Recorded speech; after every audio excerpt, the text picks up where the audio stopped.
श्रीमती नीनू लोकेंद्र सिद्धि Jain Murar Gwalior, Shrimati Trishala Jain doctor Monika doctor Neeraj Jain Nikhil Sejal Paschim Vihar Delhi, Shrimati Santosh Jain Shri Vishal Chand Jain Shrimati Poonam Jain CMA Pankaj Jain Amit Jain राशि जैन उन्नति Jain sector 37 Noida, Parasmal Indira देवी संजय विनीता अजय नीतू बाकलीवाल सूरत, Shri Vinod Jain millennium Shrimati Nita Jain समस्त गुरु भक्त परिवार फिरोजाबाद। धर्म स्नेही सत श्रद्धालु यहाँ पर उपस्थित आप सभी भव्यवर पुंडरीक पुण्यात्मा महानुभाव आचार्य भगवान योगींद्र देव द्वारा विरचित ज्ञानांकुश ग्रंथ की वाचना में देख रहे थे।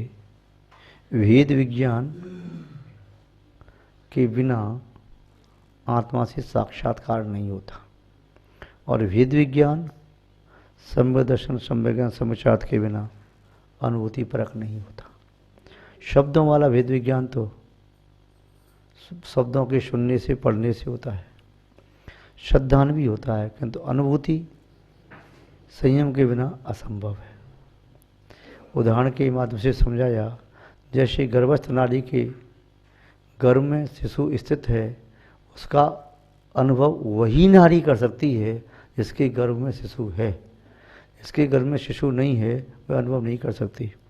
वांझ स्त्री गर्भ की वेदना का, गर्भ के संवर्धन का या गर्भ के माध्यम से क्या अनुभूति होती है, इसका उसे कुछ भी अनुभव नहीं है। शब्दों में कोई दूसरी स्त्री कहे कि ऐसी पीड़ा होती है, प्रसव पीड़ा, ऐसे गर्भ आता है तो ऐसा लगता है कुछ भारीपन है, ऐसे शब्दों से कह सकती है, अनुभव नहीं बता सकती। आचार्य महोदय ने बताया कि योगी भी रेचक आदि के द्वारा अपनी आत्मा का अपनी आत्मा में अनुभव करता है। देह से देहातीत जब होता है चिंतन में, तब उसे आत्मा का अनुभव आता है। कैसी आत्मा? शब्दातीत है, गंधातीत है, स्पर्शातीत है, रसातीत है। उस आत्मा के बारे में तो कहा जा सकता है, परंतु आत्मा को नहीं कहा जा सकता। आत्मा के बारे में कहने वाले अनेक ग्रंथ हैं, वक्ता हैं, उपदेशक हैं, किंतु आत्मा क्या है यह सिर्फ और सिर्फ अनुभूति का विषय है। यह वाच्य नहीं है, अवाच्य है। आचार्य मोदी आगे कह रहे हैं, उस आत्मानुभूति के लिए क्या कारण समर्थ है। तो आचार्य मोदी के शब्दों में देखें कि किन किन कार्यों के माध्यम से आत्मानुभूति नहीं हो सकती। नियामक संबंध नहीं है, किंतु किस साधन से आत्मानुभूति संभव है। तो आचार्य मोदी संबंध में श्लोक नंबर 30 के माध्यम से बता रहे हैं। न जापेन न होमेन नाक्षसूत्रस्य धारणात् प्राप्यते तत्परम तत्वम प्राप्यम त्वात्म विचिंतनात्। आचार्य मोदी ने बताया कि आत्म तत्व को प्राप्त करने के लिए बाह्य क्रिया, कोई भी बाह्य क्रिया नियामक हेतु नहीं है। कोई व्यक्ति सोचे कि भगवान के दर्शन करने से आत्मा से साक्षात्कार हो जाएगा, कोई ज़रूरी नहीं है। अभी भी दर्शन कर सकता है। अभिषेक करने से हो जाएगा, कोई ज़रूरी नहीं है, अभी ऐसा कर सकता है। पूजा से हो जाएगा, पूजा के काव्य पढ़ने से नहीं, पूज्यता का भाव अंदर से आ जाए तब तो संभव है, केवल पूजा के शब्दों से नहीं। कोई व्यक्ति कहे माला पहनने से या होम आदि करने से या काय क्लेश बाय तप करने से या द्रव्य व्रतों को धारण करने से, स्वाध्याय आदि करने से, उपदेश देने से या सुनने से, ये कोई भी नियामक हेतु नहीं है आत्मा से साक्षात्कार करने के। स्कूल में जो पहुंच गया वह पढ़ लिख करके विद्वान बन ही जाएगा, ऐसा जरूरी नहीं है। स्कूल में यदि कच्चा भवन है तो विल खोद करके चूहे भी रहते हैं, तो वे सब विद्वान नहीं बन जाते। वृक्षों पर गिलहरी भी घूमती रहती है, विद्वान नहीं बन जाती। गिरगिट भी वहाँ घूम रही हैं, नेवला भी घूम रहे हैं, या अन्य भी कीड़े मकोड़े वहाँ भ्रमण कर रहे हैं, संचारण कर रहे हैं, वे सब विद्वान थोड़ी बन जाते हैं। यदि कोई मनुष्य भी पहुँच जाए वहाँ पर लड़ने झगड़ने के लिए, विद्वान थोड़ी हो गया। विद्वत्ता उसे प्राप्त होती है जो विद्वत्ता को ग्रहण करने का परिश्रम करता है। सिर्फ उसे ही प्राप्त करने का परिश्रम हो तभी विद्वत्ता प्राप्त होती है, अन्यथा नहीं प्राप्त होती। इसलिए आचार्य मोदी ने कहा न जाप ही न, जाप करने से कुछ नहीं। माला तो कर में फिरे, जीव फिरे मुखमाए, मनवा तो दस दस फिरे, यह तो सुमरन ना है। हाथ की माला घुमाने से, जीव को चलाने से आत्मानुभूति हो जाए, नियामक हेतु नहीं है। इसलिए कवि ने दूसरा दुआ कहा, माला फिरत जुग गया, गया न मन का फेर, कर का मन का डार दे, मन का फेर। कई बार मालाएं फेरी, माला फेर कर मन को नहीं फिराया तो माला फेरने से क्या। कर का मन का, हाथ में जो मोती पकड़ा है उसे छोड़ दे, इसको ज़्यादा न घुमा, ये घिस जाएगी, धागे के टूट जाएगी। किंतु मन के मोती को फेरना शुरू कर देगा तो फिर परिवर्तन दिखाई देगा। आत्मानुभूति के लिए कोई निश्चित ड्रेस नहीं कि पीले वस्त्र पहन करके, लाल वस्त्र पहन करके, काले हरे सफ़ेद वस्त्र पहन करके आत्मानुभूति होगी, ऐसा नहीं है। क्योंकि आत्मा इन वस्त्रों के प्रति जब तक राग द्वेष है तब तक अनुभूति होगी नहीं, समझ में नहीं आएगी। किंतु जब यथार्थ दिगंबर अवस्था को स्वीकार करके वाय विकल्पों से परे हो जाता है तो संभव है आत्मा की अनुभूति कर सके। पापों से विरक्त, कषायों से विरक्त, हिंदी विषयों से विरक्त होकर के जब वह आत्मस्थ होता है रत्नत्रय के साथ, तभी आत्मा की अनुभूति संभव है। इसलिए कहा न जापे न होमे न। सुबह से लेकर शाम तक अग्निकुंड लगा कर बैठ गए, हवन करते चले जा रहे हैं, उस हवन से आत्मा की नियामक अनुभूति नहीं है। न अक्ष सूत्र धारणार्थ, अक्ष सूत्र आत्म दीक्षा का सूत्र यज्ञोपवीत आदि धारण करने से, या वाजुबंद में रुद्राक्ष की वाजुबंद बांधने से, कंठ में रुद्राक्ष की माला पहनने से, इनसे आत्मानुभूति का कोई नियामक संबंध नहीं है। ये कितने भी करो कोई नियामक संबंध नहीं। जैसे कोई व्यक्ति कहे सूर्य का प्रकाश पृथ्वी पर कैसे आ सकता है, तो सूर्य के प्रकाश के लिए नियामक हेतु को छोड़ करके अन्य कितने भी हेतु हैं उनकी उपलब्धि पर वो नहीं आ सकेगा। सूर्योदय के बिना सूर्य का प्रकाश पृथ्वी पर नहीं आएगा। अब सूर्य का उदय नहीं है, कोई व्यक्ति कृत्रिम सूर्य का निर्माण करे, दीवार पर सूर्य बना दे, सूर्य का नाम आकाश में हजारों जगह लाखों करोड़ों जगह लिख दे, लोग समझ करके सूर्य सूर्य जोर से नाम चिल्लाएं, जाप लगाएं और सब लोग बहुमत से नहीं सर्वसम्मति से पास कर लें कि सूर्य का प्रकाश है। किंतु सूर्योदय के बिना सूर्य का प्रकाश संभव नहीं है। वह भी सूर्योदय होने पर प्रकाश मिल जाए जरूरी नहीं। आकाश में सघन श्याम मेघ छाए हुए हों तो सूर्य की किरण नीचे आने में व्यवधान आता है। किंतु सबसे अनिवार्य हेतु तो सूर्य का उदय है।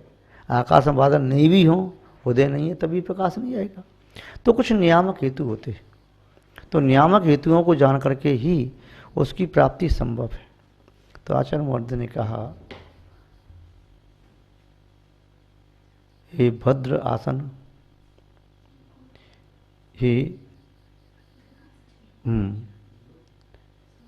ये भद्र पुरुष आसन लगाना, पूजा करना या पाठ करना, जाप करना, श्यामाय की प्रक्रिया शुरू करना, ये सब समाधि की प्राप्ति के कारण नहीं है। हे भद्र आसन, लोक पूजा, संग की संग तथा ये सब समाधि के न साधन वास्तविक में है प्रथा। इन वास्तव जो प्रथा है ना, इन बाह्य आडंबरों को छोड़ निश्चित रूप से ये भक्त हो जा मुक्त, तो बच जाएगा भवकूप से। ये आडंबरों को यदि हम यथार्थ मान करके जीते रहे तो सत्य से बहुत दूर पहुंच जाएंगे। आडंबरों के पीछे छिपा हुआ सत्य यदि हमें दृष्टिगोचर हो रहा है तो आडंबर हो न हो क्या फर्क पड़ता है। दूध में जामुन डाल दिया दूध जम के दही बन जाएगा। परंतु दूध ही सही का नहीं है। पानी में दूध की कल्पना कर ली तो नहीं जमेगा, या दही में और पानी में या किसी अन्य चीज में दही की कल्पना कर ली तो भी नहीं जमेगा। यथार्थ होना चाहिए। नियामक हेतु क्या है? खेत अच्छा है, खाद भी डाली है, जल संसाधन भी है, सूर्य का प्रकाश भी आता है, हवा भी अच्छी है, किंतु खेत में फसल नहीं आ रही। क्यों? बीज नहीं बोया।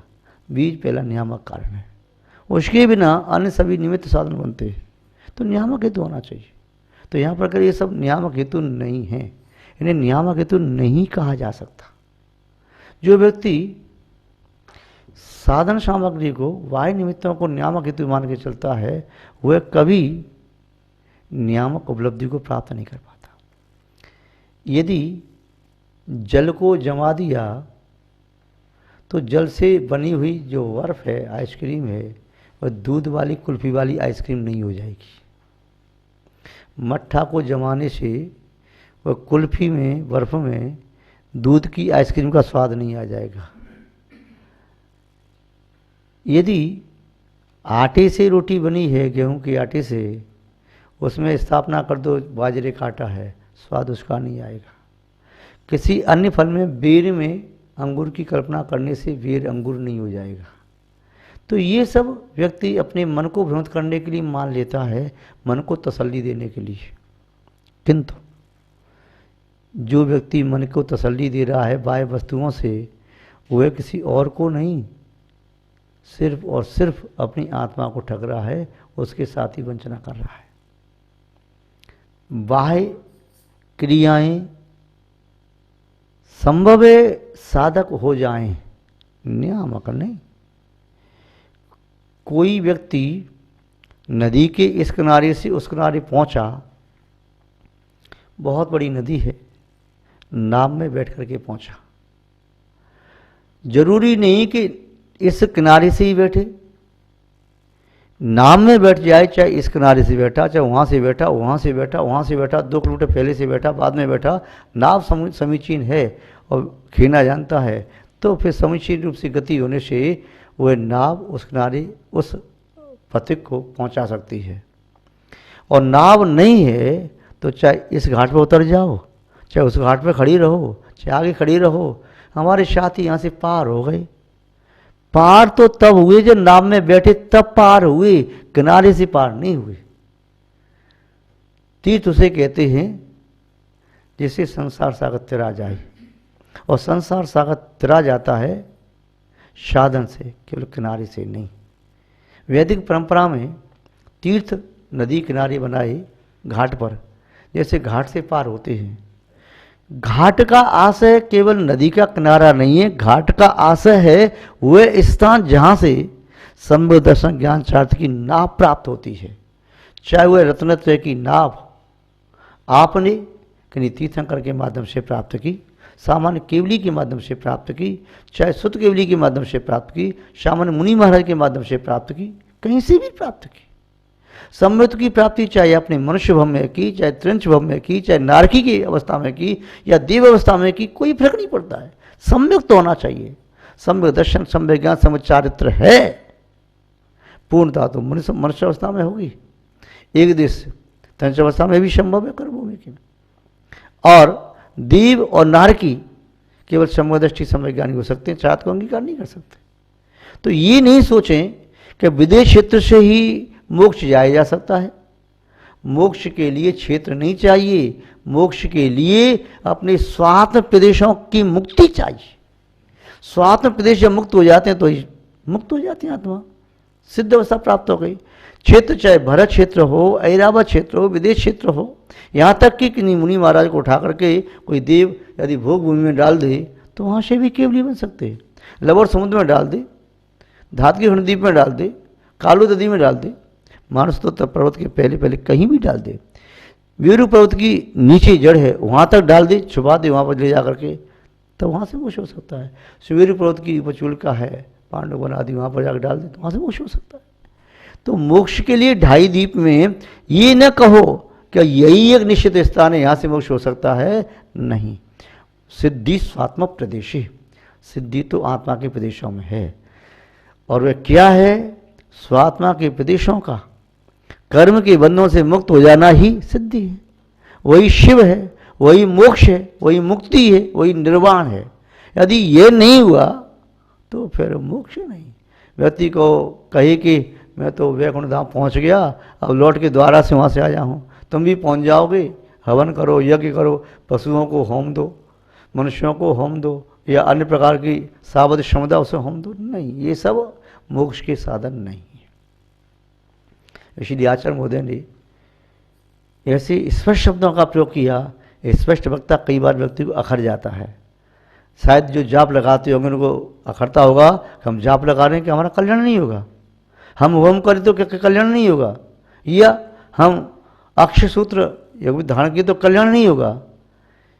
कल्याण के ये नियामक साधन नहीं है, ये बात आचार्य महोदय कह रहे हैं। फिर क्या है? आचार्य महोदय कह रहे हैं प्राप्यते तत्परम तत्व। वह परम तत्व कैसे प्राप्त किया जाता है? तो आचार्य महोदय के शब्दों में देखें, वह परम तत्व प्राप्त किया जाता है तो आत्मविचिंतनाथ, अपनी शुद्ध आत्मा का चिंतन करते करते जब लीनता हो जाती है, वही निर्विकल्प ध्यान बन जाता है, वही समाधि बन जाती है। चिंतन करते करते दुकान पर खड़े होकर के कोई ग्राहक वस्तु देख रहा है, वस्तु देखते देखते उसका भाव पैदा हो जाता है, इस वस्तु को मुझे लेना है। पैसा नहीं होगा, कमाएगा, उधार लाएगा, परंतु उसे देख करके मन में भाव आया। यदि कोई व्यक्ति वस्त्र की दुकान पर खड़ा हुआ है तो उसे देखकर वस्त्र खरीदने का भाव आता है, मिठाई की दुकान पर मिठाई खरीदने का, खिलौने की दुकान पर खिलौने खरीदने का, जो दिखता है उसे ग्रहण करने का भाव आता है। ऐसे ही जो सम्यक दृष्टि आत्मा, निश्चय सम्यक दृष्टि, निश्चय सम्यक ज्ञानी, निश्चय सम्यक वाला वीतराग आत्मा जब चिंतन में शुद्ध आत्मा का चिंतन करता है तो शुद्ध आत्मा को प्राप्त करने का भाव आता है, और फिर वह ध्यान के माध्यम से अपनी आत्मा का अनुभव करने में समर्थ होता है। तो शुद्ध आत्मा का चिंतन करना चाहिए। शुद्ध आत्मा का चिंतन कैसे होगा? पहले शब्दों का आलम्बन लेना है, और जिन्होंने शुद्ध आत्मा का आलम्बन लेकर के चिंतन किया है उनकी संगति चाहिए, तभी ये संभव हो सकता है। इस प्रकार आचार्य महोदय ने इस श्लोक नंबर 30 में ये बताया कि शुद्ध आत्मा का चिंतन योगियों को अवश्य करना चाहिए। यदि योगी ये नहीं करेंगे तो कौन करेगा? यह योगियों का मुख्य धर्म है, मुख्य कार्य है। आप भी अपनी शक्ति के अनुसार उस ओर भावना भाएं। योगियों को ऐसा तत्व चिंतन अवश्य करना चाहिए, तभी उस तत्व की प्राप्ति होती है। आज बस इतना ही पर्याप्त है। जय बोले श्री शांतनाथ भगवान की, परम पूज्य आचार्य गुरुदेव श्री विद्यानंद महाराज की, अहिंसा में विश्व धर्म की। श्रीमती नीनू लोकेंद्र, सिद्धि Jain, Murar Gwalior, Shrimati Trishala Jain, doctor Monika, doctor Neeraj Jain, Nikhil Sejal, Paschim Vihar Delhi, Shrimati Santosh Jain, Shri Vishal Chand Jain, Shrimati Poonam Jain, CMA Pankaj Jain, Amit Jain, राशि जैन, उन्नति जैन, सेक्टर 37 नोएडा, पारसमल, इंदिरा देवी, संजय, विनीता, अजय, नीतू बाकलीवाल, सूरत, श्री विनोद जैन मिलेनियम, श्रीमती नीता जैन, समस्त गुरु भक्त परिवार फिरोजाबाद।